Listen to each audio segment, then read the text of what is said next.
Hi friends, I have a story called The Story of Ferdinand. It is by Munro and the pictures are by Robert Lawson. And it's about this bull right here, this very special boy cow. We call boy cows bulls. Once upon a time in Spain, that's over in Europe, there was a little bull and his name was Ferdinand. Hi, Ferdinand. He's looking at a butterfly. All the other bulls he lived with would run and jump and butt their heads together. They're very playful, kind of like Norma Jean the jumping bean, huh? But not Ferdinand. He's just over there walking. He's a very calm bull. He liked to just sit quietly and smell the flowers. Is that okay? Can he be quiet? He had a favorite spot out in the pasture under a cork tree. It looks like a nice place to take a rest out of the sun. It was his favorite tree, and he would sit in its shade all day and smell the flowers. Look at that. Just relaxing. And I don't know how well you can see that, but the other young bulls, they're playing. They like to wrestle and run and jump. Sometimes his mother, who was a cow, would worry about him. She was afraid he would be lonesome all by himself. She sees his shadow or his silhouette over there. She goes, I wonder how my son is doing. Why don't you run and play with the other little bulls and skip and butt your head? She would say, but Ferdinand would shake his head. I like it better here where I can just sit quietly and smell the flowers. He doesn't want to go run and play. His mother saw that he was not lonesome, and because she was an understanding mother, even though she was a cow, she let him just sit there and be happy. Ferdinand is a little bit different from his friends. Different is good. As the years went by, Ferdinand grew and grew until he was very big and strong. Not a little boy anymore. All the other bulls who had grown up with him in the same pasture would fight each other all day. They would butt each other and stick each other with their horns. What they wanted most of all was to be picked to fight at the bullfights in Madrid. That's also in Spain. But not Ferdinand. He still liked to sit quietly under the cork tree and smell the flowers. He was happy staying home. One day, 5 men, 1, 2, 3, 4, 5, came in very funny hats to pick the biggest, fastest, roughest bull to fight in the bullfights in Madrid. All the other bulls ran around snorting and butting, leaping and jumping so that the men would think that they were very, very strong and fierce and pick them. They say, look at me, look how strong I am, watch me. What do you think Ferdinand's doing? Ferdinand knew that they wouldn't pick him, and he didn't care. So he went out to his favorite cork tree to sit down. He doesn't say, look at me, pick me, because he doesn't want to be picked. But the others want to be picked. And so they're showing off.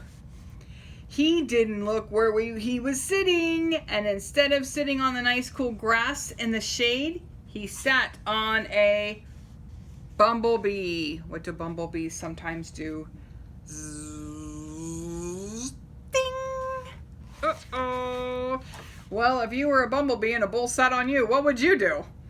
You would sting him, and that's just what this bee did to Ferdinand. Oh, do you see how big his eyes are? Oh, what just happened? Ouch! Owie!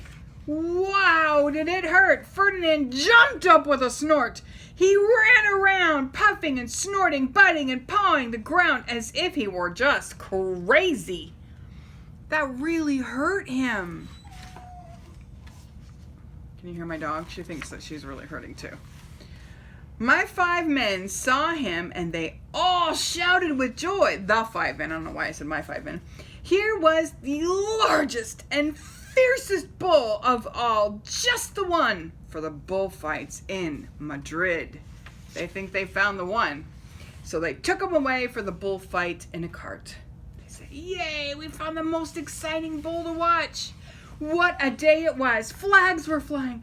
Bands were playing. Big party. And all the lovely ladies had flowers in their hair. They're going to go to the Galleria. Over to the gallery so that they can have the fights. They had a parade into the bull ring. Everybody's dressed up. First came the banderilleros. Sometimes it's not easy to read a word, huh? We just have to keep trying. With long, sharp pins with ribbons on them to stick in the bull and make him mad.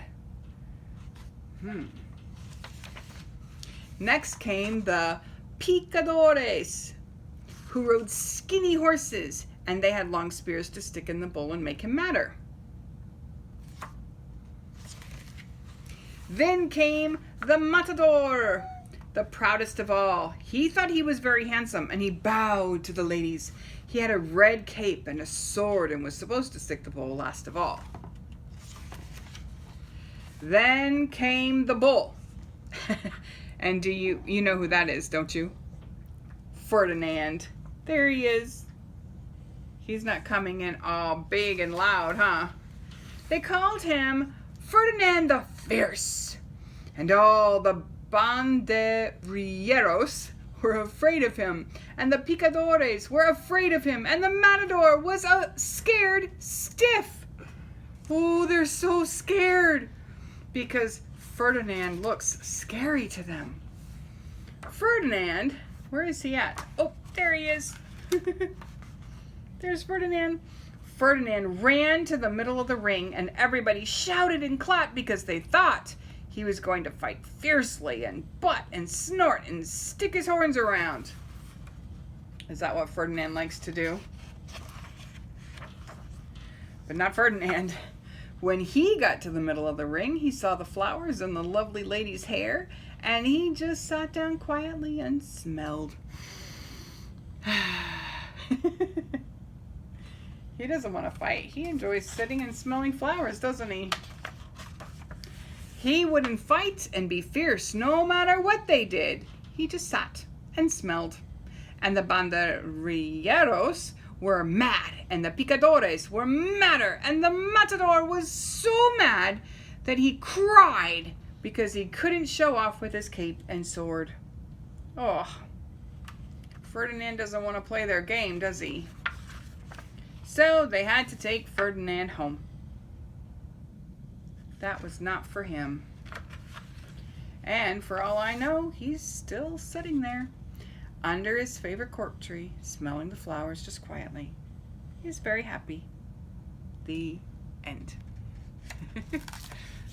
Bye.